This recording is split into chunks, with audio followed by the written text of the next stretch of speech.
U-Abia Sharon Anchi nongummi waseCameroon ungumama kubantwana ababini. Wabaleka elizweni lakhe ngenxa yemilo yokubukulana ngonyaka ka-2015 ezokufumana igwiba kweli. USharon ungomnye wabemi bangaphandle abanxungupheleyo ngenxa yesimemelelo sokuba babuyiselwe kumazwe abo ngenxa yokuba bengenazo iimpepha ezifanelekileyo. We are here to see if South African government can save us, but now we are hearing they say the people from South Africa they want all the foreigners to go back. Now we don't know where to go. Umbutho iOperation Dudula ububambe umngcelele usingise kwisakhiwo zomdibaniso yaye unika urhulumente inyanga ezintathu ukuba abuyisele emakhaya abemi bangaphandle.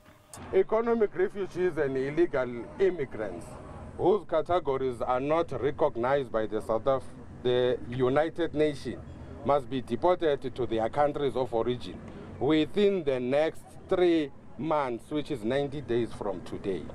Ukanti umbutho idiaspora uthi oku akuhambisani nemithetho.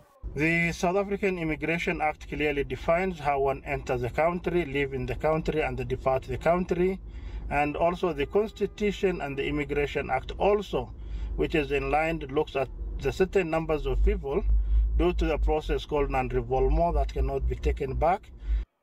Lombutho ubongoze isebe lemicimbi yezekhaya ekubeni likhawulezise inkqubo yokukhutshwa kwempephamvume ukuzama ukunciphisa inani labantu abachazwa njengabantu abahleli kweli ngokungekho mthethweni.